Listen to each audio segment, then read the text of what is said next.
Welcome to Out of the Woods, the threat hunting podcast.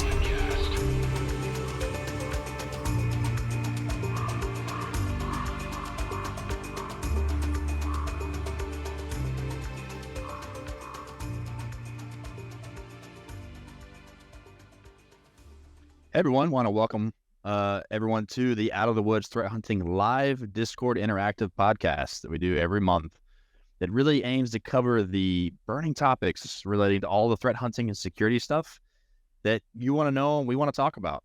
So just as a reminder, throughout the podcast, we'll be taking comments and questions from our Discord server.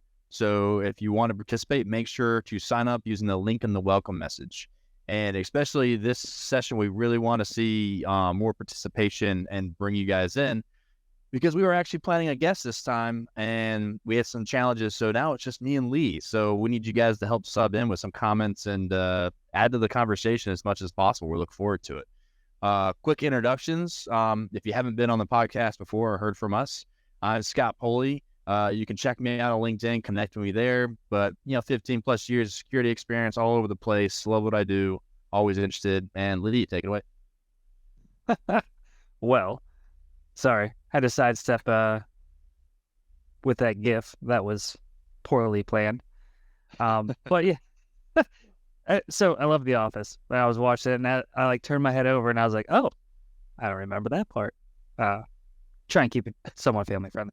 But no, yeah, Lee Arkinall here, cybersecurity threat hunter, content developer, and mediocre trainer, I guess. But yeah, if you ever want to see what else I've done, follow me on LinkedIn. I like to post a lot of stuff about emerging threats, but current events within the cybersecurity sphere, what you can do to help hunt, and I like to drop our little community edition hunt packages at the end there. Trying to arm our community as much as possible. Yeah, so just a few mentions before we jump into some things. We have our featured cocktail recipe that was made by our team. Give it a try and leave your feedback on the channel. We'll have a poll at the end too, but you'll see it's already posted up there. I took a picture of what it looked like when I made it. It's actually kind of refreshing. So I was kind of worried about the ingredients, but I thought it worked okay. So check that out, or enjoy whatever other beverage you want to while we partake on this adventure. So with that, let's dive into the interesting artifacts from the internet. I'll go ahead and start with one, and I think I may have covered this before, but I got some more visibility to it again, thinking about it. And it really is about the SANS Blue Team. They have some great repositories on GitHub, and it's their Deep Blue CLI. And really the big thing I wanted to touch on here is if you've never seen it before, it's a great way to do PowerShell, like automated PowerShell scripting on a host to pull out interesting detections and identifications of activity within Windows Event Logging and Sysmon Logging. So it's a quick one and done. You can run it, it'll run through all the logs, pull out all this kind of different like combinations of analytics and kind of give you the report out of that. But one thing that I was looking at this time too was actually digging into some of the PowerShell. And I got to thinking, they have all these things built out for, probably more instant response. But if some of those things make sense to build detections around, there's a good framework for all the bits and pieces they're looking at for the different types of detections and identifications they're trying to stitch together. So curious if anyone's heard of it or anyone uses the SANS stuff, because I think that's great. So, chime in if you definitely like it, to see if it's worth people's time. The other thing I really like about this repository is they give you Windows events to test with their CLI tool. And in those Windows events files, they have things like Metasploit, Meterpreter, Sliver, I think it's called, right? The C2. And then some other malicious activity that's real. So now you could have samples that maybe you can run through your tool. So I know a lot of SIEMs and endpoints, you can take log data ad hoc and push it through. And maybe you can see what analytics you have that actually work. It's another cool use of some of the data they provided there. So yeah, that's all I really had to cover. What were your thoughts on it? Have you looked at the tool or seen the tool before, Lee? So I remember you bringing this up because I remember being fascinated by it again. And I do remember trying to wanting to set it up and completely forgot. Life, right? Right. But I still, like, now that you bring it up, I still want to see it in action. And I feel like this tool gives a great view of not just what you can do, whatever it comes to, what can you detect, but more importantly, when I say what can you detect, I'm not talking about like advanced, sophisticated TTPs or behaviors, but one of the first things and one of the biggest issues with a job like ours or threat hunting or SOC analysts or you name it is log visibility. I feel like this tool would give you a good idea of if you're running an easy automated way to run this and determine like, well, you know what, if this adversary or this threat would show up, do we have the logs needed to be able to at least see it? Maybe not detect yet. Maybe you haven't built a detection, which is fine because that's all part of maturity and all part of the process. But just getting the logs in first is extremely important. Mm-hmm. That way you can at least tell management and say, you know what? We ran this Python script. It wasn't malicious. Or sorry, PowerShell script. It wasn't malicious, but it mimics that. And now we have visibility on it. That if the real thing would happen, we now can see it. So extremely important. Well, one of the things you bring up, I think, would be really interesting too for people that work at places where they have threat emulation or other tools that help with that, or they do their own threat emulation, or they have a red team. It'd be really cool for them to do an exercise just to do their emulation and try to run this tool to see actually how effective it is. Like I said, like I haven't personally used it. I just looked at some of the data in there and used some of the ideas and stuff from the actual repo, but I haven't cut and dry like went after an incident because that's not what I do today. But it'd be really cool to see, if it's truly effective or how effective it really is if you were to do some validation yourselves, where you have those easy tools to deploy for emulation. It's my turn to do like a Friday tomorrow project. Yeah. Just throw a bunch of things at it. We can drop that Lee Atomic and then run this against it. Might not be running after that. Cool. What do you got? So, first things first is a article from Malwarebytes. This is pretty not non-technical. It's more of government or guidance regulation stuff. And I clearly can't talk and type at the same time. So the Malwarebytes found that the AlphaV ransomware group, or aka Black Hat, they added another tactic of extortion to their toolbox. And strangely enough, this involves the U.S. government. So, for those, if this is your first step into threat hunting or cybersecurity, just a little history about ransomware. It all started with encrypting your data, right? It was basic form where we're going to get in your environment, we're going to encrypt your data, and we're going to say, hey, here's a key. You pay us X amount of Bitcoin, and we'll give you the key to decrypt all your files, and you get your files back. Then they kind of had to up the ante because no one was paying, because the FBI was like, don't do it. We'll figure out how to do this, or we'll negotiate, and so on. So ransomware actors were like, you know what, we'll double extort you. So first, before we encrypt all your files, we're going to exfiltrate all your data, and I'm sure they're hoping for customer data. I'm sure they're hoping for, intellectual property. And then they encrypt your data. So first things first, they say, well, if you want access to your data, here's a decryption key, pay for it. And if they do, okay, you got that money. If they don't, big deal. Then you could say, well, you know what? We have all your data. Here's a snippet of what we have. Pay us or we'll leak it to the public. So that was dubbed double extortion. Now what's happening is just recently, the SEC has passed a rule, or I'm not sure if it's guidelines, regulations, a law. I think it comes with fines, so it's got to be something. It's requirement, regulations, yeah. Thank you. Yeah, thank you. But within an organization, and there's like different rules for different size organizations, but if they detect a cybersecurity breach, or incident, they have 4 days to file a form. And I think it's the Form AK, and it must be filed within 4 days. Well, what Black Cat or Alf V is doing,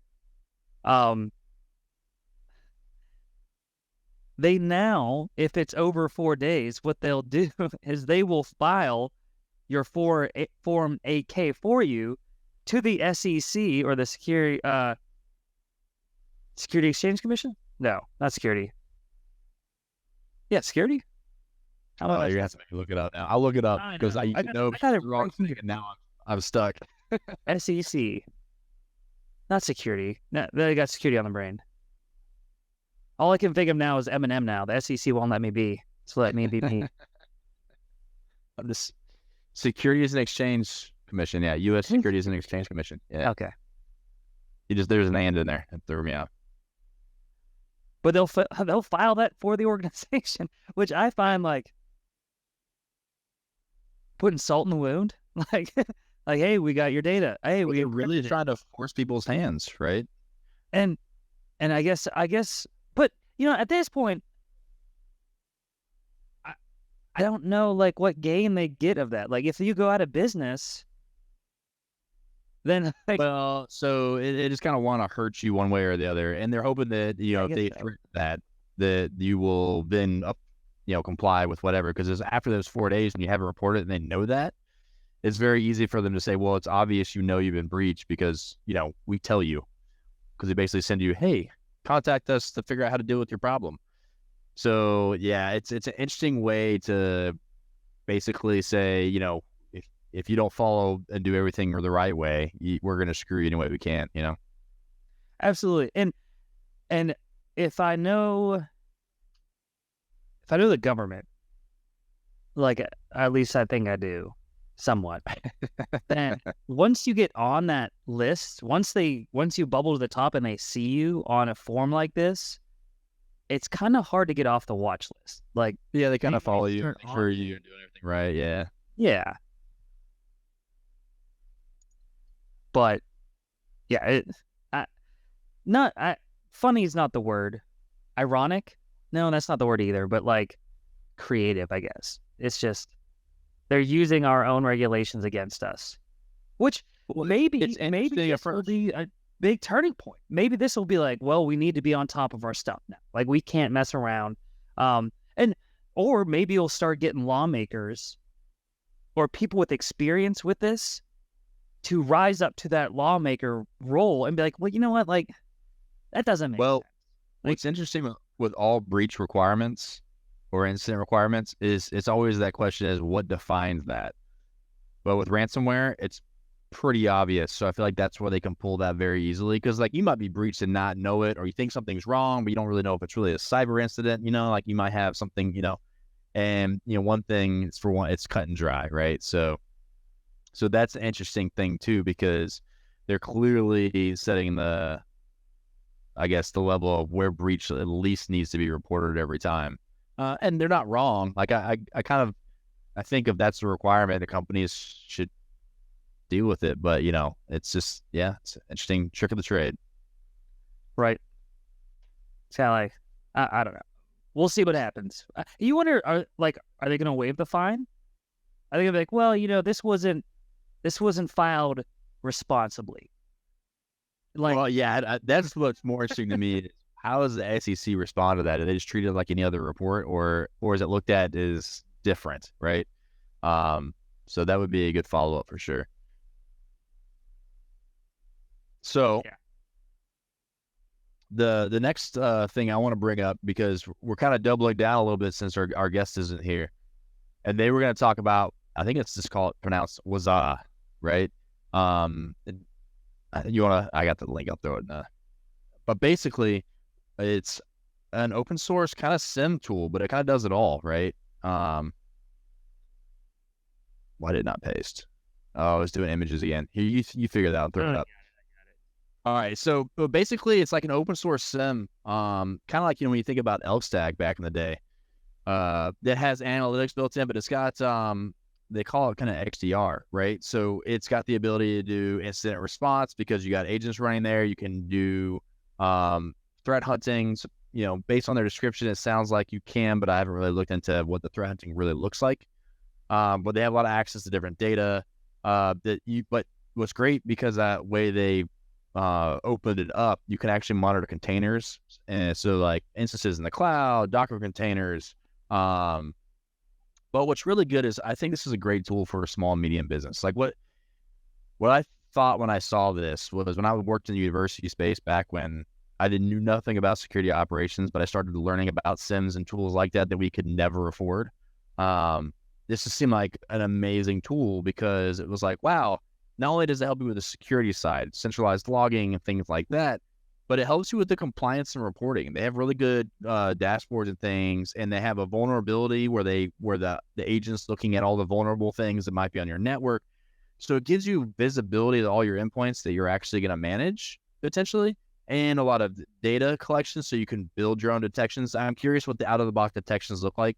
For some instances, I feel like I want to be able to just kind of create and build my own stuff, start to finish. But I do think of those smaller businesses where they can really benefit from decent detections, but if they can manage their environment better, that's a big enough win to have something like this. So really cool. I definitely want to check this out. I remember someone actually brought this to my attention when I was doing my group projects, working on my master's, and I'd forgotten what it was, but they were using it, and they were kind of touting about how that's what they use at home. It's really effective. They are able to have the visibility they want just from their home lab and home environment. And I forgot the name. And so when Chief brought that up, I was like, yeah, that's a cool tool. Definitely something I want to check out. So my question with anytime I see your open source, in my mind, I feel like that puts more pressure on the cybersecurity team. And they offer professional support. So you could pay for support, but you can use a tool independent, I think. So it's kind of cool. It's kind of like what you want, right? Because they've been pushing versions out. I saw they had like 4 point whatever. So that means they have like at least their 4th major version, and they're maintaining it, whoever maintains it. And like I said, I just haven't had the time to really dig into it because it just brought it to my attention yet again, kind of last minute. I'm curious if anybody out there who's listening, have you ever heard of Waza or used it before, or have like, horror stories or like really cool stories? That'd be great to share, because it looks like one of those promising tools, just like I think Elk's actually a great stack, just to kind of see what value it adds, and how you can interact with the data or search across data, or the speed. Like there's a bunch of things. I know with Elastic they have the Elastic Endpoint, which adds some of that like EDR capability, and I don't know how this endpoint agent works, but it sounds like because it deals with automated response. I don't know how far Elastic does with some of those things, but it'd be really cool to check out, right? If you're like a one-guy shop, this might be the tool for you, I would love to have like just a cybersecurity conference that is like a open source bake-off. Yeah, I'm surprised they don't have like open source sections. Well, who's going to sponsor them? The no open source is going to pay to be there. Like have people just come show their tools, right? Like that'd be cool, right? I don't know, an expo maybe, and it could be sponsored by the big names. I don't know. Why would you sponsor your own competition? Sorry, that's my. You're not wrong, but for people that are leaders, like Microsoft's a big leader in the space. It's not really competition. If they sponsored it, they'd be like, all right, well, who do we want to pick from? Do we want to buy, or whatever, like that kind of stuff. Yeah, or bring a bunch of independent researchers together that have used the tools, and like people that have published their findings and instances stuff like that. Yeah. Speaker thing. So I can't see your whole name. Probably because we're not friends on Discord. Sorry. But it says Jay. They said it's such a large business for them being the ransomware group, that they'll do anything to protect their business model. Absolutely. I completely agree. They will constantly adapt. And sorry, we're kind of stepping back. They will constantly adapt to make that money. I mean, what is it?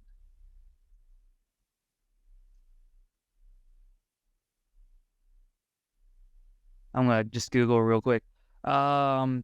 the Sophos State of Ransomware 2023 report survey of 3,000 IT decision makers from midsize found the average ransom payment was $1.54 million. So yeah, if that's the average, or if they can even get a small chunk of that. Well, you think SEC governs a lot of the financial services where there's a lot of money to begin with, right? So does this work like the whistleblower program, where if you're a whistleblower and there's like a lawsuit, they're not going to pay. No. No? All right. I doubt it. I mean, they'd be like, they wouldn't support criminal organizations, but yeah. I mean, can you imagine that story? Ransomware actors going white hat, or I guess gray hat? Yeah. They actually call them professional pen testers now. I'd like that. I'd like that story. Netflix adaptation. And then Dario says the details of another article. The company stated that they couldn't know how much info was stolen, so they were not responsible for reporting it until they had all the facts about the data. And I asked him back, I said, do you know how that falls under the guidelines, or if it's like a get out of jail free card? I reading earlier the guidelines, I think it mentioned that any loss of material, whether it be a warehouse being burned down or the loss of files, and this all pertains to loss of material object or materials to the organization. So they Something said, tangible. right, or digital. Well, right, but something that is like real, like you can say that this is definitely left. Yeah. And they said anything. Now, I didn't see, maybe I missed it, or maybe I just didn't get the details, but I don't think there was like a cost value. I don't think they were like over. Well, like what, how much? Yeah. right? Like, Well, it's so- But this is what I've always hated about regulations, is like how we respond to them is splitting hairs on words, and words are important. I get it. But like, we never really boil down to like, what is the ultimate point? What is it we're trying to solve, right? And that's the one thing I hate is like when you have states or governments say, we need to know when a breach happens. And it's like, I really want to say, well, what are you going to do with that information? Because if I know how you're going to use it, then it's much easier for me to know what to share, when to share. But instead, it's like, well, it just has to meet these guidelines, and we're going to collect it, and we're going to do whatever with it, like analytics. And and it's like, no, but like until you see a product that they're going to generate, like that doesn't even like motivate people, show the value in even sharing it, other than you're just like, I'm on the shame board this month, like. it's like, yeah, you're absolutely right. It's like we've gone down this road of trying, entities trying to make organizations report breaches for good or for bad. Responsible, but like making them report things that's not accountability, right? Yeah, it's like we started off, it's a good Yes. idea, Right. and no one wanted to do it, so they're like, all right, we're going to start punishing you, right? Like, we're going to make you do it whether you like it or not, which is never a good way for progress. It becomes a loophole folly. Everyone just wants to, well, we had the loophole because we didn't know exactly what was stolen, so we have time. It's like, I get it. I get both sides of it, and that's what's so frustrating, because I feel like there is a right answer, but like there's so much fear and uncertainty to work together on that. It's just I think the biggest problem, and this could be just shooting from the hip, but that it's tied to cyber insurance and anything with a cost. well, anything. I mean, money is in the picture, so that's why this whole thing is a problem, right? Like it's just money makes people uneasy. Yeah, especially money like that. I like it's the shaming to invest in your cybersecurity. I mean, that's the best part when a breach happens, right? It's gonna be like, we need more, and they're like, yes, protect, because we don't want to be on that shame board anymore. Do you think this is being run by the big organizations that have been compromised recently, that they want the little guys to be shamed too? Is this all some conspiracy theory? There's never, like, I think when I see a small company get breached, I'm like, oh, that sucks to be them. And when I see a big company, I'm like, shame on you. Like, We're like the best. you should have had more resources, like, yeah. Which, okay, this is going to sound terrible, so I hope no one takes it out of context. But the way SolarWinds went down was, so I look at breaches and compromises like I do phishing. right? Like cyber fishing or like real fishing? Cyber fishing. Okay. No, I can't look at this like I'm It's just gonna sit on a boat drink. this analogy here, and I was like, all right, I'm ready. I just drink beer all day. No, Yeah. don't catch a thing. But we're all capable of being fished, whether it be the perfect fish or just inconvenient time. Every organization is also susceptible to compromises. Or compromises? No. Why is this? Sure. Cyber attacks. I don't know what. Brick wall. But everyone's capable of doing that, whether it be directly, whether it be a phishing attack and they get straight into your organization, or it be a supply chain attack, you name it. It's more of a psychological way for that. I like that. But every organization can do that. But it's really how you approach it after the fact has happened. Like SolarWinds and was it Dragos that got popped recently? Dragos got hit. I don't think there was necessarily a lot of impact, but they did a great job reporting everything that went through with that. They I'm pretty. They basically came out. They're like, listen, we know we're a security company, but we're human too. Versus the other side where people are like, well, we can't report that because God, like we have the product, we have look at the impact, and it's like I don't know how you manage it shows your maturity, not the fact that you were impacted it. I think you're absolutely right. At least, but that's tough because I say that from my perspective. I'm a cybersecurity person, so I'm like, wow, they really got their stuff together. And then I hear someone who doesn't report things. I'm like, wow, they really don't know what's going on over there. And then the average person's probably like, did you hear everything they said happened to them? And I'm like, that's a good thing, So I don't know. Perspective. Yeah. I just swanky corn, or is that swanky or wanky corn? I think it's really based around cybersecurity insurance, also to get the SolarWinds and Oktas of the world in check, i.e., the C-suite. Yes. Speaking of, and sorry, I don't mean to keep derailing it. Have you heard the? I think it's bad that we don't have a guest here. No one's gonna. This might be our worst episode. It's gonna be like, yeah, we started talking about something, and it was just, all right, it is swanky. But apparently was it the CISO? God, I was listening to the Black Hills Information Podcast, or the InfoSec, and they were talking about how apparently there were emails being exchanged that were like, hey, you're selling our security. And I don't want to put out false information, but it sounded like someone was saying we're not that secure. And then the SolarWinds CISO was accused of fraud, I believe, to the shareholders. I hope that's accurate because I was listening to the podcast while I was walking my dogs. If you can't hear them in the background. But it was just like, that is a good reason, or that's the worst case scenario, right? Like you're running a ship that you're like, hey, I'm responsible, like we're the greatest, blah, blah, blah, blah. And then people below you that are working actually doing the product are like, well, like, not really. Like we need improvement. But I hope that's what the thank you, Swanky.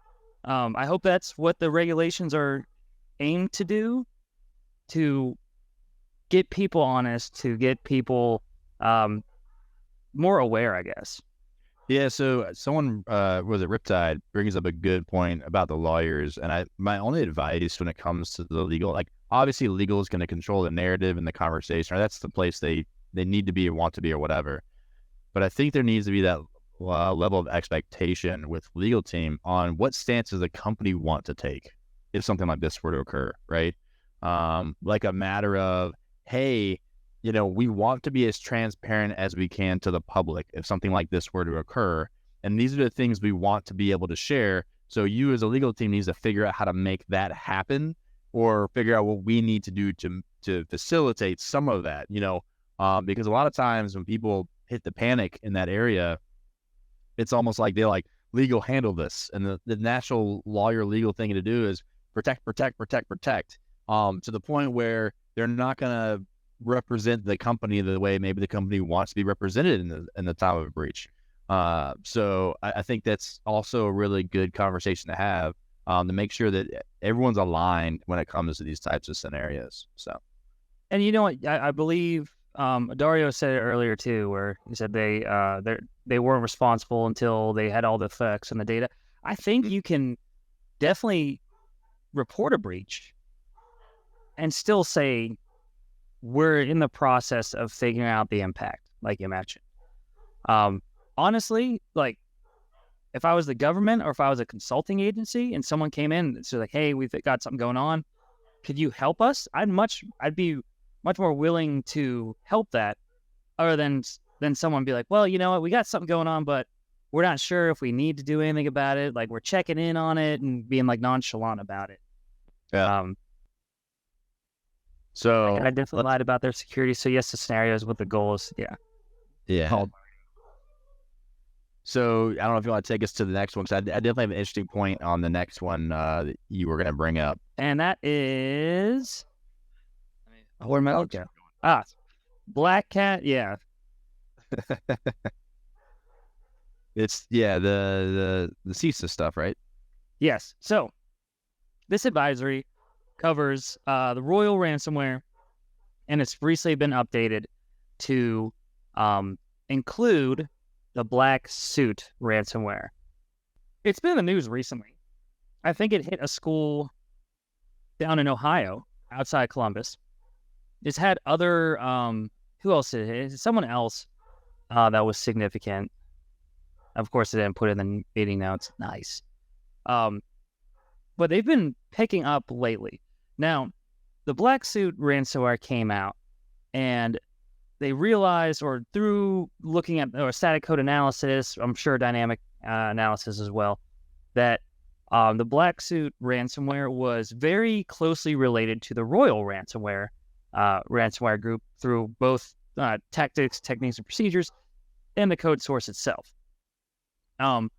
Royal, being quite active since 2022, was actually like an offshoot once Conti broke down and once they dispersed because of the leaks. Man, those dogs are just going at it. But the idea was that, first of all, ransomware is such a, I don't want to say easy thing to look at, because we've discussed this before. And just to give like a cliff notes of it, if we can detect, or if we can start detecting ransomware and hunting for ransomware faster and better, then we could start looking at the more actually sophisticated attacks. Because we have like, and not to say that ransomware is a low-hanging fruit at all, because it really isn't. They're a low bar based on their objective. Yeah.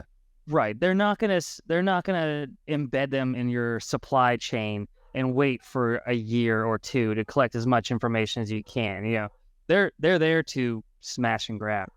But what I like about this is that if you can start looking at Royal ransomware, or if you have been hunting for Royal ransomware, now that it's shifted and rebranded itself as the Black Suit ransomware, I'm sure there's some code changes. I'm sure there's some TTPs and behaviors that have been used instead, and I'm sure it's because they're improved.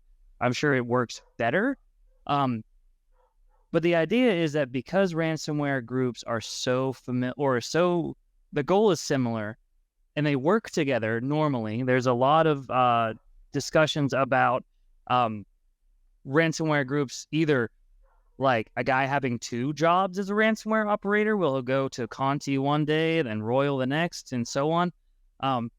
But they talk. They're like one of the few cyber criminals out there that are like, hey, you know what? If we work together, we can all be successful. We get better together, and we get more money, right? The good thing is, if you've been hunting for the Royal ransomware, you're in good hands, and you have a lot of the TTPs that are associated with it. So you've already got a step ahead, but you just got to figure out what changes, and and once again, attribution is a game I don't play simply because I don't have the amount of data. But most importantly, I remember some someone much smarter than me said attribution is only or is really usable or really helpful if you're going to do something about it. So if you can attribute to something like to one of your countries on your no-fly list, right? If you can say, all right, we're going to block that IP space or embargoes or a lot of the stuff that the government does, then attribution is really helpful. Quite frankly, if I'm in an organization and we identify ransomware is going through our environment, I don't care who is doing it because I know the goal for it is financial gain. They're, probably looking for cryptocurrency and so on. And like everyone's on ransomware's victim list, right? Or target list, right? But ransomware, I guess to digress, ransomware is very similar with each other. So if you can find those core behaviors that they do, like deleting your shadow copies to impact your, or impair your system backups, then you're got a good thing going already. And I'm gonna let Polly talk while we got a lot of so there's a good share. I really like the ecosystem map because it kind of lines up with what I've been saying a lot when it comes to ransomware, and they have a great graphics of like how ransomware breaks up and becomes other ransomware groups over time. So that's why the TTPs share all over the place when it comes to ransomware groups. I feel like if you can hunt for the 2 or 3 most popular ransomware groups, you can pretty much hunt for all of them in a lot of instances, right? Unless there's initial access type things they take advantage of because vulnerabilities and exploits that are really easy to take advantage of are out there. But the one thing about this report that kind of there's a couple of things that spoke a lot to me. One, I counted. So if you look at the indicators and IP lists, there were 17 IPs listed in December of 2022, and then there's 36 listed in November of 2022, and there's 1 of January 2023, and no more IPs listed, right? And it just shows how daunting it can be to keep up with IOCs, especially for a group that's going to be rotating them a lot. Like if you see 36 different IPs in November, they're looking at different targets more than likely. They might have a couple IPs per target, right? But that's why that becomes, even the report didn't keep up with it. But one of my favorite things is in the report. Wait a second. You know what it is, don't you? I think so. Single file characters or a single character? Yeah. It's just I don't know what it is about being an adversary that just using more than one character in a naming convention is difficult. But they have single character bat files, they have single character executables.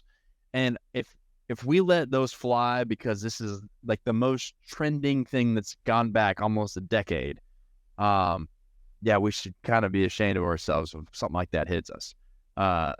But can I say something? Go ahead. Because I think I figured it out. It might be pure laziness, but if they're targeting a bunch of organizations, they just have that script that increments by 1. Looking at this one, you see 2.bat, 3.bat, 4.bat. They're just like, that also could be the order in which they execute things, and they simplified their process. That'd be a cool, you could figure out. Here's our discovery. Here's our execution. Here's our lateral. Here's our, Can they just match MITRE? Yeah, they should just do it the MITRE. They'd be more than one character. They'd be better off, and it would help us too. Sorry. But yeah, anyways, that's when I talk about behaviors, it's the best example of that is a human behavior thing. There's no machine that requires you to make a single character file.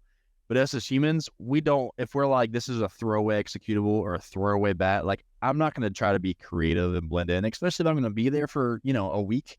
Let me just get the file created and move it over, right? And so, once again, it stands out for sure. So that was one of the big call-outs I want to have. It's the end of 2023 basically, and there's only one IP address in there. But that single character thing, I'm sure, is still alive in the wild. If not used by them, used by somebody else. So I'm curious. Please talk. I just want to ask the group, if anybody has detected anything malicious based on looking at single character things, because I know I have, and I know it's been there in reports and everything all over the place. I'm just curious who else has had the same success, if anyone has, because every time I see a report and I see that, I just kind of crack up to myself, like, again, because it's that common. Let's see if this works. Are you getting savvy over there? I think that's nope, other way around, right? Regular expression escape. I don't know. All right, we'll do it. Well, it depends on what tool you're in, because it looks like you're typing for Splunk. Yeah, I guess we'll just do this. We won't do start a string there.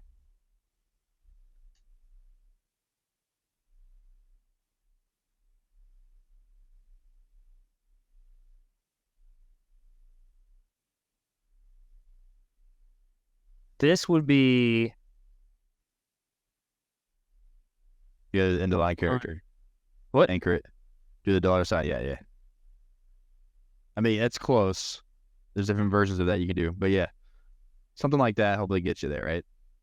if anyone can take this or simplify the regular expression, if that translates. If not, please fix it. The idea is close. I would love to hear your feedback. But yeah. Oh, can we stop for a second real quick? Can we talk about how much the CISA reports have improved? They have 100%. Like, and this, I know I haven't been in the game that long, but I remember getting a CISA advisory and then IOCs, right? Well, it was like 2 paragraphs of like, there was something that happened. This is why you should really be concerned and scared about it. 5 IPs, 2 domains, a hash. And you're like, okay. And so then your afternoon was like, search. I didn't have anything. So am I good? I have no idea. Like, yeah. And now we got this. Probably gonna. But yeah, I mean, I think MITRE helped drive some of that because it helped educate people on what to share, right? If people use MITRE in different ways, but it really provides like, hey, these are the things that are actually important when it comes to an attack. All these different levels and all these different intricacies at those levels. I think that really helped people a lot along the way. It's really great. And this is, I like this section too. Sorry to keep bombarding the Discord. So I love MITRE, of course, because it's just such a wealth of information. But then they added this: the malicious files have been found in victim networks in the following directory. So it's like how we teach our customers to operationalize the intel, of making it look for consistencies, versus the focusing on the variables. The variables being the IOCs, and the directories or constants being like the TTPs and behaviors. Where do they like to drop their files and so on? But it's refreshing to see a government entity step up to that level. So I've always wondered if, like, the things that you just pasted or showed there, like where they draw classifications on that information, because I remember, certain IOCs would have like a highly classified and some would not be highly classified depending on where they sit and how they're discovered.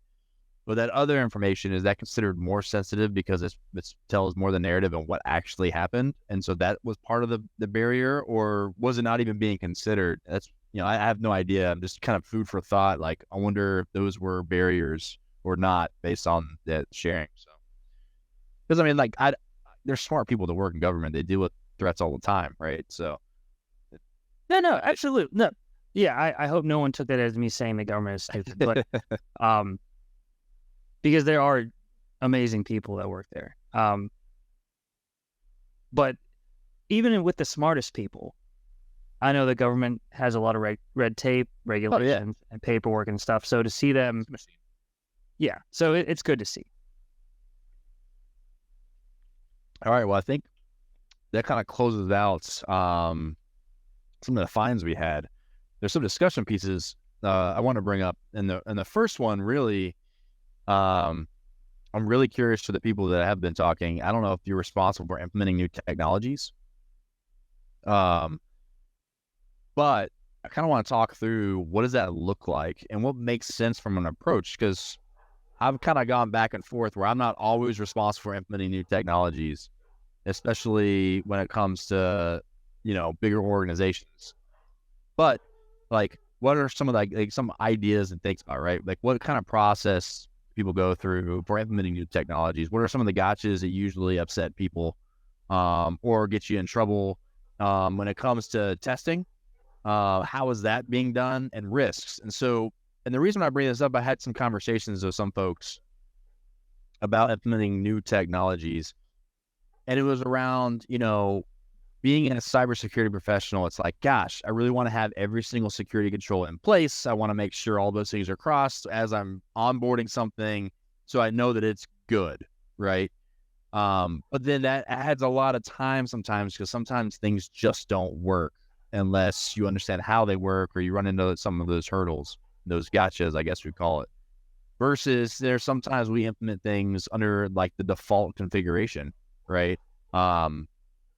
Where we're like, okay, we're not going to do anything additional. The default configuration is what we're going to run with, and then we'll make changes after we get things working. And then there's the approach where let's not worry about anything other than getting it working, and then stack on all the things that we want to enhance or secure once we can prove the product. So yeah, if people have anything to chime in on that, I think that would be great. And what it kind of made me think about, and this is a question I'm going to put you on the spot, Lee, for this one. But remember the time you implemented Sysmon? I do not. That's strange that you bring that up.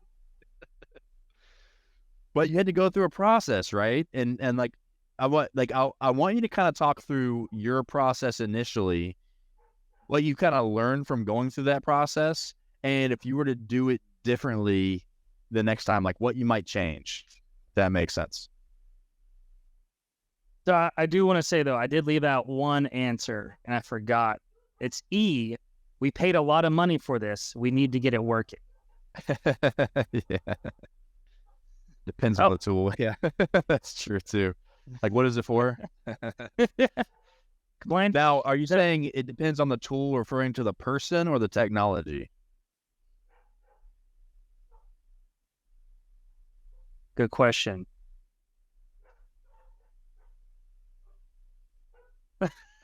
Thank you. I was wondering. I just let me run. I hate it. So getting Sysmon up and running was 100% learning experience. So what we did was, and I believe we started in our SOC. We put it on the computers because we had the most access to it. We started with the configuration file and started adding things, which was funny because things that we would tune out as business as usual, or things that we don't want to generate a ton of logs for, the big hitters ended up being like nothing compared to once we started rolling out eventually. Which shows if you're too focused. Everyone works different, right? Right. Like next time I would have definitely grabbed like 5 computers or 10 computers from all over different departments of the company. So your testing and sampling would have changed. Right. Also, I would have picked the most up-to-date version of Sysmon. I don't know how I missed that, because that's like a basic 101. Because the version I picked was vulnerable to data leakage, which we found out in the best way possible. RIP. But anyways, but definitely the approach of sampling, finding something that already exists to take a lot of the hard work out. Like we went with blank. Start from scratch, 100%. Because in my mind, I was like, this can't be that bad. So that'd be like testing like a default config, right? And then see what default settings. Yeah, right. Because I was like, I want to truly make this unique to our environment. Yeah, and found out that was a bad idea. Because there are people out there that are much smarter than me that have done this already, that have created great configuration files that exclude a lot of the stuff that we were trying to do. But I think the problem was I was trying to focus on our business as a unique whole, and I completely missed the whole Windows as a normal operating system. So we were seeing a bunch of stuff like that, and we're like, okay, now this was unexpected because we thought we tuned out the loud stuff, but now we're really loud. It was definitely a journey. It was definitely a learning experience. Yeah, that's really how I would do it differently. Just look what exists already. Let's look what's working. Increase your sample size. Definitely stay up to date with latest version, latest patches, and you name it. So yeah, what I liked about when you were rolling that out, because I got to I wouldn't say supervise, but I got to watch because I just let you kind of run with it. But That's good. was like, yeah, like I do think it makes sense, especially when you're deploying things on multiple endpoints and environment, starting small, growing big.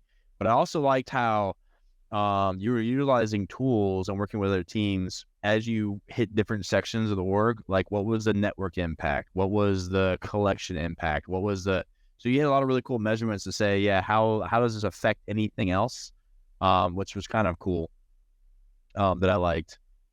And I never even would have thought of, and you had these really good reports about it. But that yeah, was a lot of fun. Yeah, I mean, I actually, because I first heard of Sysmon when you basically pulled it out from doing what you were doing. So highly effective tool. But like that was that's a big rollout. Like if you've never implemented Sysmon in your environment from scratch, it's a tough sell. And a lot of times, but two, it adds cost immediately because you're collecting more data. So you got to be smart about it. And cost to your throughputs, cost to your endpoints. There's cost everywhere, and how that shakes out. But I feel like I've been, as a security professional, when I roll things out, I've always had that. And even when I set things up at home, like I'll set things up like to test things out or in a lab or whatever. And I'm like, I got to make this as super secure as possible because I'm a security professional. And, so I should know better and I should be able to do this. And I spent days when I probably could have set something up in maybe hours, right? And I've kind of took a step back where if I'm in a safe environment and I just want to understand how a new product works, I think I would just turn everything off and just say, give me the bare bones so I can see how things are supposed to communicate. Because I think it's much easier to troubleshoot as you flip things on and then something breaks, so you know exactly what's tied to, versus you turn everything on with the proper secure configuration and nothing works, and you're like, well, I don't even know where to start. So I feel like from a troubleshooting perspective, time to productivity, I just feel like I think I'm more on board with that, which is kind of against the grain of like how my mind works when it comes to, well, I should be able to do encrypted traffic and get a cert and do all these things, and it should be simple and explanatory, or how we handle authentication. It should be the best, not the legacy based whatever. So yeah, that's kind of my perspective on it. I don't know if people think I'm completely wrong or think I'm crazy, but I like now to, I think, get things working so I can secure them. It's like, I think, a better endeavor. I would also, so I don't know how this would even work. Maybe if it was something like Sysmon or another tool, but B and C, running those in tandem. So default settings and all security off. Because if you're like, hey, well, what do the default settings provide? And then you have it in your like lab one, and you're seeing what results you get. And then you're like, well, what about if it's all off? And then you're looking at it and be like, wow, default settings makes us blind to a bunch of stuff that we didn't even expect. I mean, in the perfect world, you do A, B, and C all together to see what happens. But that's never going to work. Yeah, I guess it also comes back to what are your requirements, right? So, but I still feel like that's your checklist you follow up on when you want to move to prod. But I feel like if you want to dev something, dev it with, just show the value. That's the point of dev, in my opinion. And then prod is, before you get to prod, is how can you meet your requirements to make it production ready, right? So, yeah. So Riptide said one of the biggest issues is, technology doesn't work in the same in their prod environment as opposed to their demo. Yeah, no, I run into that all the time, 100%. It's like the engineer, that meme, it's like, well, it worked on my computer. It's like, well, fine, we'll give the customer your computer. Yep. Sorry, I don't see your whole name. But Sysmon Procmon, Why am I only seeing? I don't know, because you're not friendly with people. I don't know. I keep everyone at arm's length, or at least 3 dots. Procmon, that's a great tool as well. Fun fact about that is, by default, it starts saving logs in memory. So as Procmon's running, it's starting to save the logs, and the logs that are displayed that whatever you're looking at is all in memory. Because I remember I found that tool when I found Sysmon. I found the sysinternal suite, so I was messing around, and I was like, oh, let me check this out. And I ran it, and I was like, oh, let's take a look at everything. And I walked away for like 5 minutes. It came back to a blue screen of death. And I was like, what happened? So I was looking at it, and you never cease to surprise me. Yeah. Talent.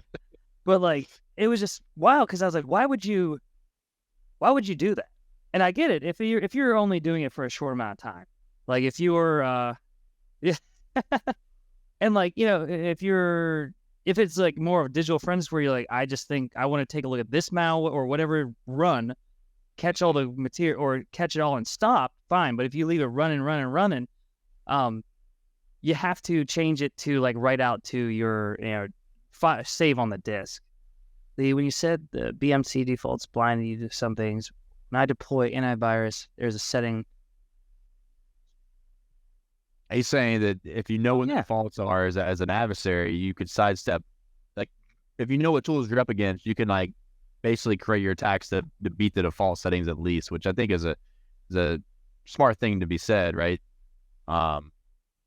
Any kind of standard setting that most people like, I guess we know how most people are going to deploy tools. A lot of it's going to be default settings because a lot of the settings we don't know what they really do. It's a good point on how that actually happens. That is a very good point. Because once again, I was thinking from the perspective of what does this do versus how can an adversary get around it. Yeah. Well, I do love documentation, especially if they document malware or document tools like Metasploit, Cobalt Strike, so on. I wish people were given time to read documentation. Documentation is a reactionary thing. Let's be honest. In most cases, isn't there like a site or something that's just like readthedocs.com or something? That like can't get to. I gotta find that. If anyone can find that faster than me, let me know, because I'm pretty sure I've seen it on Twitter where people are like this command line does this. Read the docs. So it's like, oh, okay. Yeah. Fun times though. Good lessons learned. Yeah. So you were talking about Procmon syncing everything when you run it in memory, but I didn't know that. But I've never ran Procmon that long. So clearly, yeah. I'd never, and I guess I didn't really realize what was going on at the time because just found it. But that was definitely, and of course, it was more of a panic because it's like that was my first cybersecurity job. It was still within like 2 years of being employed, and boom. My computer in the SOC is now blue screen. I'm like, oh great, I'm hosed. I'm the guy that gets compromised within the SOC. And then I restarted the computer. I was like, oh, okay, cool. But fun stuff. Oh, cool. Yeah. So yeah, I think people brought up some really good points based on some of the technology they rolled out and things to consider. What do you want to bring up for something else to talk about? Ooh, honeypots. I'm a fan of honeypots. Actually, that's one of the projects in my mind that I plan on doing eventually. But if you're not familiar, a honeypot is just like a trap that you set. It's a machine that is running like Windows or something that has either default settings or something a little more secure so it looks like it was attempted to be a computer in an environment or something, but really you're just monitoring it and seeing what happens. Is it the SANS Stormcast guy that has Ulrich has a? Yeah, I think it's a net. Yeah. Yeah, HoneyNet. So a honeypot is just like a single machine or a single device, right? A HoneyNet is where you stand up a whole network that looks like an actual network, functions, has users and whatnot. And then I'll get to honey users, Swanky. Oh yeah, that's what I really like. Yeah, he's got it. He's got the right idea. My opinion.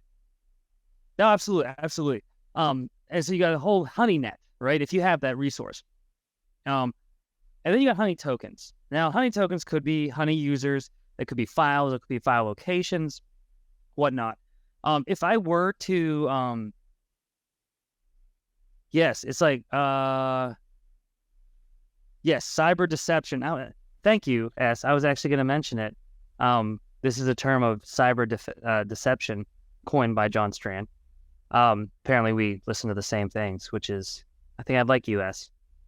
If only I could read your whole name. Put it out there. He's one of my heroes. Yeah, he's great. But so if I would recommend it to organizations, if they were to say, hey, we want to do some honey technology, where would you go first? I would say, well, you know what? If you have, if you don't have the resources or the time or really anything, start with honey tokens, right? Start creating users that shouldn't be used ever. But they are on the domain. So if there is a curb roasting attack or something, you could see them involved. And if you see them involved, or if you see that user at all involved in anything, you know something's going down. If you have proprietary information or something, maybe that's where you create a like a duplicate of it that's similar but wrong, and you put it in another directory. So if that directory is accessed or those files start getting accessed, you know something's going on. And then if you need to step up, create a honey pot that looks pretty vulnerable. It includes some basic vulnerabilities, like it hasn't been patched for a while, because when adversaries are trying to attack you, they're looking for the easiest path possible. So if they approach and they do a vulnerable, or they do scanning, port scanning and map scanning in your environment, and they see that there is a outdated Apache struts or external RDP enabled, they'll probably target that a lot faster than anything harder. But then if you have the resources, or more importantly, if you have the absolute need for a honey net, that's probably the last thing that you should focus on. Simply because that's a lot. I mean, it's a whole other network, right? And to try to make it somewhat deceiving, it's got to look like and act like a normal network versus having like nothing on it, like no Microsoft Office, one user, and that's the local admin, right? But if you are an organization that is really concerned about that, then by all means, like it's I personally think it's worth it. There's also like that, what is it? The almost like in the Intel, the canary tokens or the canary reports, where they would give every single person a different report, and if someone leaked it, they knew exactly who it was. I like that idea. What are your opinions? So it's going to contradict a little bit because, back in the day, I feel like there was more opportunistic attacks that happen and just in the wild. And there are when it comes to vulnerabilities, and you got ransomware and things like that. But as an organization, I don't know how much value there is for you to necessarily have your honeypot out there, because I think the value in a honeypot is that distribution across the wide area of the internet space, to be able to say, hey, we see this activity in the wild versus at our door. It's hard to say, is it at your door if you can't compare it to other results. So I think having a honeypot that participates in a network that you can see the global data for, it's great. That's why I think it's really beneficial for intel companies and things like that, because you can say, hey, botnets are actively looking for this specific service or these specific ports. There might be a new vulnerability or a new exploit, something we need to be paying attention to. I think there's value there. But if I just have some device sitting there that's getting hammered on, and I'm just like, well, we're getting hammered on for this now, or this now, or this now, I don't have the same context. But I am a huge fan of like the canary things or the honey tokens or the things associated with users embedding things on web pages, so web pages get scraped and redisplayed, or like any of that kind of stuff. I think Things Canary does a great job, and we've talked about them in the past. Where I think the best way to operationalize that, but I used to be a huge proponent of honeypots, and they've just kind of fallen off as far as the value into versus value return. Like you might get really lucky to see some payloads and see people fight over things, but I mean, back in the day when I was really into them, you'd have adversaries fighting over the same honeypot. They'd get in, they kick the other one out, they'd do their foothold, and the other one would get back in, and they kick them out, and you get to sit there and just watch it all happen, right? I don't know if that's still the case. I have no evidence to say one way or the other because I don't have that device and I'm not watching that data. But I feel like, especially as an organization, you would get more return on doing the honey token, the canary, thanks canary type things you can do than trying to manage a device that, frankly, a lot of people, I remember when we tried to pitch the idea, they're like, oh, well, if something can compromise it, does that make us vulnerable? Because now there's a compromised machine in the network. Like, no, you can defend and isolate it from those types of things. But yeah, so it was just kind of interesting. That's why I thought it was an interesting topic to begin with, because, that's where my opinions kind of changed. And it's not that I don't think they're great for research and they're great from a distribution. Like I think with the Storm Center, you can voluntarily, set up their honeypot so that you can share data with them. I think that stuff's great. But one of the things I think is really cool, and I'm assuming they still do it. I'm blanking on the Intel company that does it. Shoot. No, it'll come to me. But there was an Intel company where they would reverse engineer botnets. And they would basically have a bot in the network. So anytime the master C2 of the bots would push something down as far as target this next target, here's new capabilities. I'm going to do like an update or patch. No, it wasn't Talos. I mean, they might do it too. Intel 471. Yeah, okay. That's who it was. And I talked to the guys that kind of ran with some of this program. Super fascinating. And one, I think super beneficial, because they had the insights for if someone, say the botnet was leased out to somebody, they were able to have the visibility like, hey, they're going to go after this target. They kind of knew who the target set was, but it's going to be, either spammed with phishing or going to be DDoSed, or just in general, there are things happening. But they had a really good tie to the different versioning on what new capabilities are being added. If there was blacklist for targets not to hit, who were they protecting, right? And things like that. Like from an Intel perspective, wow, incredibly interesting data. I'm sure they gleaned from a lot of that. You could predict it. Like, right. Hey, watch out. So if you have the time and the talent, I would love to do that myself. I don't even know if I have the skill set. I haven't really looked into it, but it'd be cool to reverse engineer enough from the botnets to add yourself to the storm. And then be able to monitor all the updates that come from the master slave scenario, right? That I think is. What if they have their own honey tokens they're putting out? Well, then they would it's like the deceiver to deceiver. I mean, it's like that.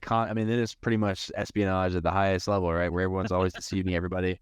And you might have double agents in there. It would be cool, but yeah, so I thought that was an interesting way to play in kind of the honey. I want to put it in the honeypot space because it kind of is like you're a fake bot, and you're able to participate on what is live and active and relevant. I think all that stuff that you get from that is 100% relevant versus the hit or misses you might get on other things. So I don't know if anyone else has heard of that, but if you have an Intel 471, I'm assuming they still do it. That was a big thing, and I really liked about it. What happened to your audio? Oh no, we're losing Scott. No, I can't be here by myself. Oh my God. And Jay's got a question for you. Yeah, spy versus spy. That's what I thought of too, Jay. No. All right, I guess I'm going to be both. This could get really depressing real quick. So, Jay, as soon as he comes back, or what about an internal payroll honeypot? Maybe the real payroll server has too much EDR noise, but if someone touches the fake payroll, we know there's an intruder. No, absolutely. That'd definitely be another form of deception where the EDR is going to pick up anything that's happening. So like they would see the services running. They would see, they would, if they did a scan or something, they would look at the, Pulley's officially out. they would see that all those services, and once again, take the easy target and be like, well, you know what? Let's focus on this. This guy's got nothing, and then they hit it, and then realize, or hopefully don't realize their mistake. That's definitely that's definitely a valid tactic. Something I was going to say to Polly, but I guess I'm going to have to discuss this by myself. And hopefully, if you're here listening, you can the Arcanal Unleashed. No one wants that. No one sanctions that, and I'm not keeping my job after that.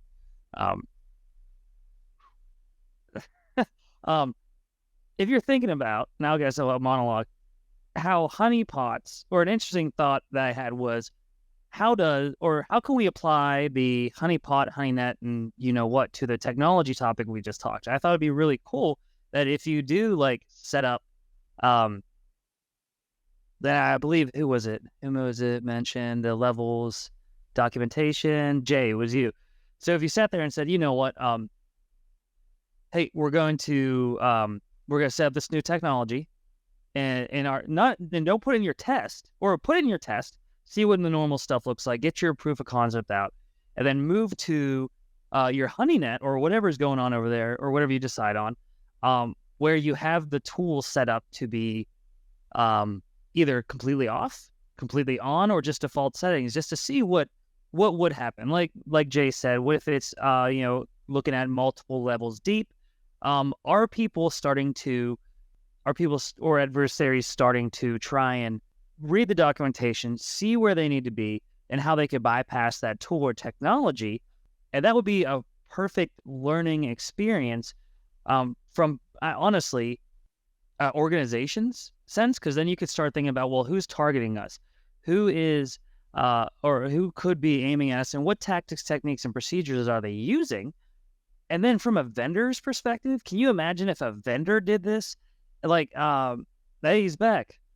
Oh my God. For if you could think about setting up a blank level of Sysmon in an organization or in your honeynet, and just seeing what all the stuff you get, or a new EDR or SIM or whatever the case may be, or just any security technology that will stop stuff.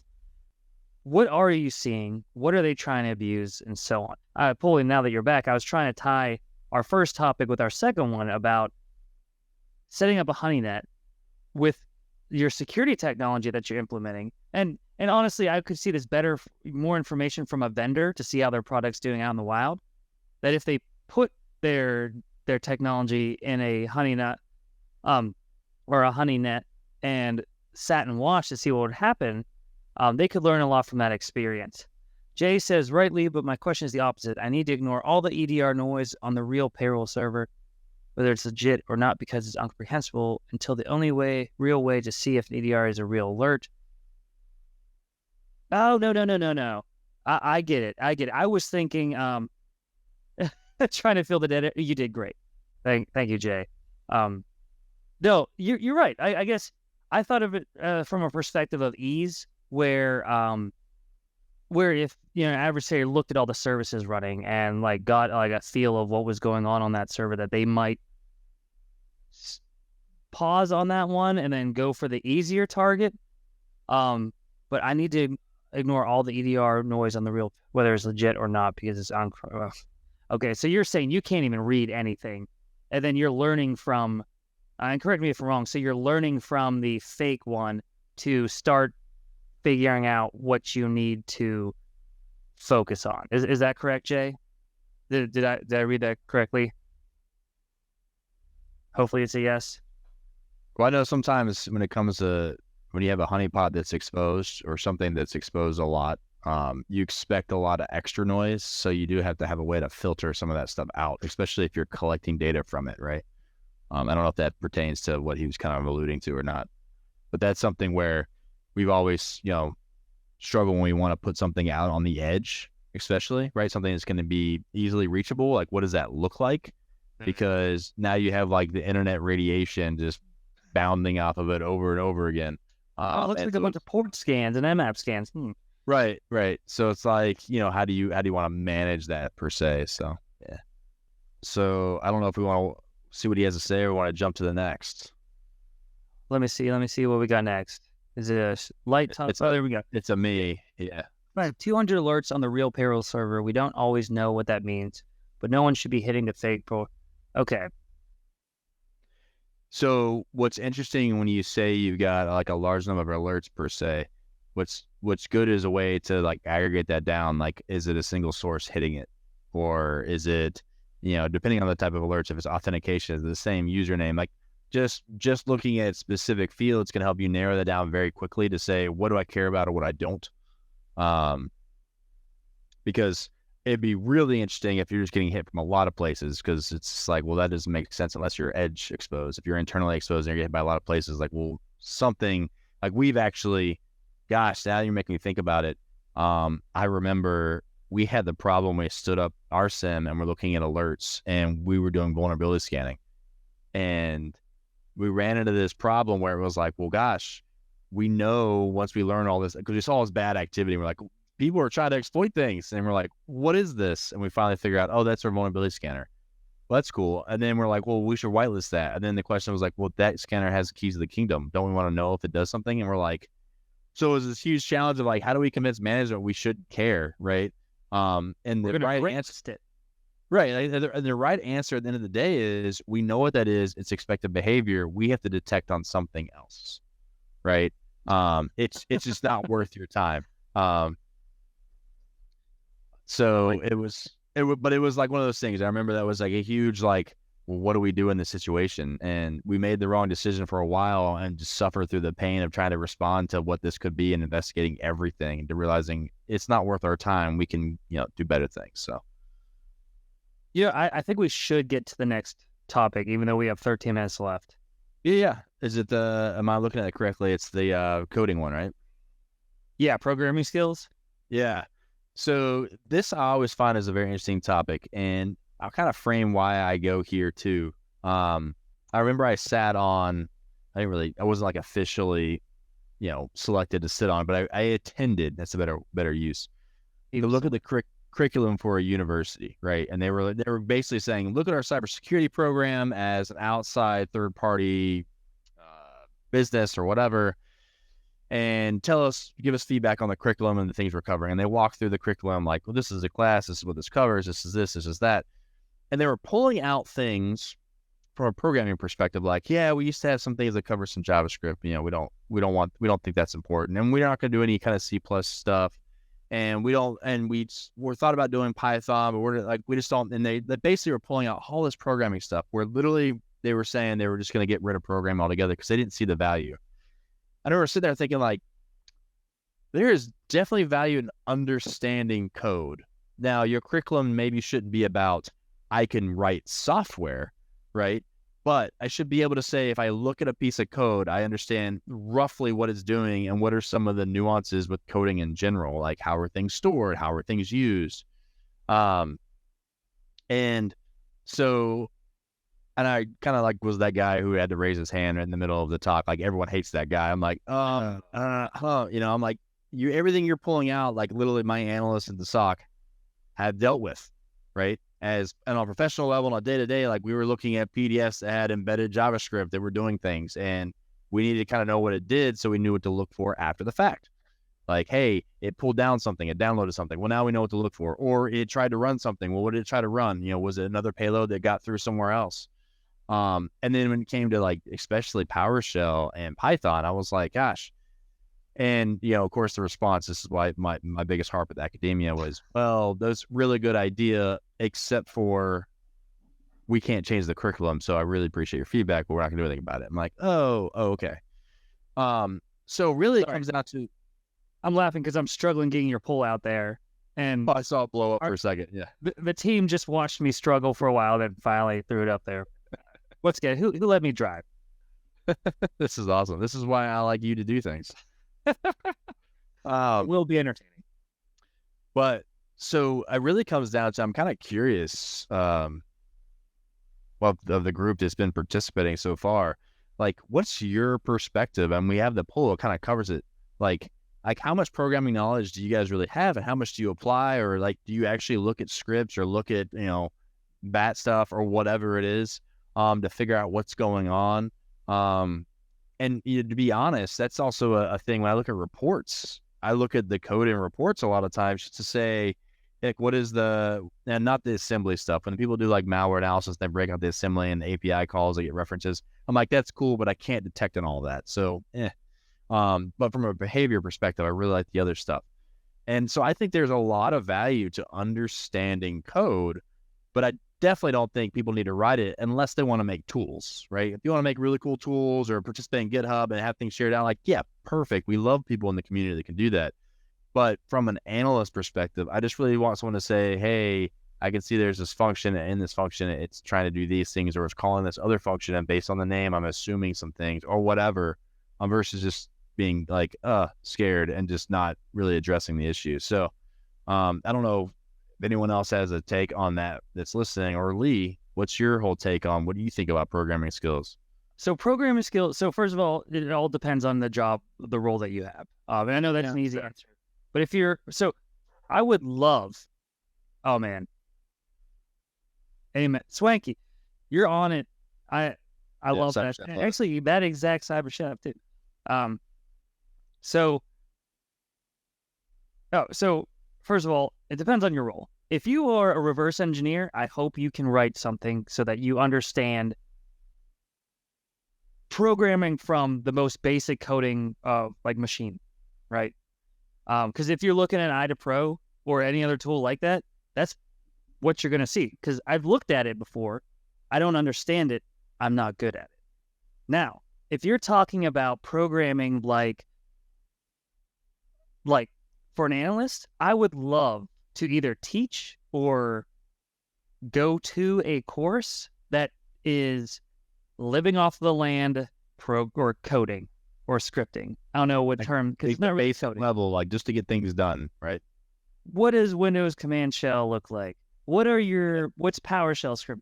And then cover all the simple abuses, executables that are covered. I would love. So you bring up a good point, and maybe I do kind of muddy the water between the two, but there is a difference between coding in a coding language and doing things from a command line terminal. Because there's some things that are code-like from a command line terminal you can do, and it kind of gets turned into like bat files and things, but it's really command line terminal-based things. Like, yeah, I think you definitely need to understand the command line terminal stuff. The programming stuff is probably the icing, in my opinion, right? Yeah. As an analyst, absolutely. Yeah, and I guess that's my fault for taking it that way. Because honestly, I guess I'm such a bad coder that I bundle that up with it. But yeah, living off the land, love it. There's just so many opportunities and so many opportunities that have been taken to abuse those tools for adversaries to achieve their goals and stuff. I would honestly sit through a semester class just listening to all that. It'd be fun, and I think that's important. Well, one of the skills I think is, I think it teaches people a lot very quickly, but I also think it's one of the most important skills, especially if you're dealing with obfuscated code, is the first thing everyone learns in coding is hello world, right? It literally is like, I'm going to write something, it's going to print something out, and it's going to say hello world, and look, now I'm a programmer in this language. I used to hate that too. It'd be like, we're going to do hello world today. And I'm like, no, we're not. Like, I'm going to do something else. I'll even, in spite, not say hello world and say hello something else. But when you look at obfuscated code and you kind of understand the structure and you understand how variables are called, inserting your own print statements and understanding what statement actually executes something, you can completely have the code deobfuscate itself, which I think is incredibly powerful from a basic reverse engineering perspective, right? You don't have to really understand how the code works or whatever, but if you can say, instead of executing this variable, print this variable, and you'll see the code that's actually going to run, and it's going to be in the simplest form. I think things like that are definitely things that people should have the understanding, and that's just really, really basic coding and being able to read some code, right? Yeah. So I think that's good point. You mean ChatGPT. I would agree with Swanky. You're on par with that. If all else fails, use LLMs, which is true. Now, I have put some obfuscated things in an LLM before, and it gives me varying results on what it actually means, because it tries to do its own what it learned from elsewhere type of math or whatever you want to call it. Um, but yeah, if anything, if you want to learn how to code or you struggle with coding, you're right. There's a better tool now that helps you at least along the way. So yeah. So now you actually raise the bar though, Swanky, because now I feel like more people should be able to do coding because they have Chat GPT. So there should be no barriers to can I do this or not. They should be able to. Don't I see your face, Lee? I just so now we're putting out crappy insecure code en masse. Well, I'm not saying create things for people to use. I'm saying figure out what code does. This is a way for you to learn, not don't rely on that for reliable tooling. And honestly, I like ChatGPT and I use it a lot, especially when I'm doing like my emulation of adversary stuff. Simply because sometimes the documentation is hard to read. Like sometimes you read the description, you're like, what? And then if you go to a ChatGPT and say, hey, like, what does this mean? Or how do I do this? Or what capabilities can I use with this living off plan binary or this script? And they're like, oh yeah, this is what you want to do. If you combine this, then if you combine, and you're like, whoa, like that was. I like that you can ask that second question because you get some answer the first time. You're like, well, what does that mean when you say this? And then you're like, oh, then it explains it further. I'm like, oh. When you're reading documentation, you read something like, it says this. I don't really know what this means. So now I've just got to trial and error until I understand what it's actually trying to say, like, or just fail. So yeah.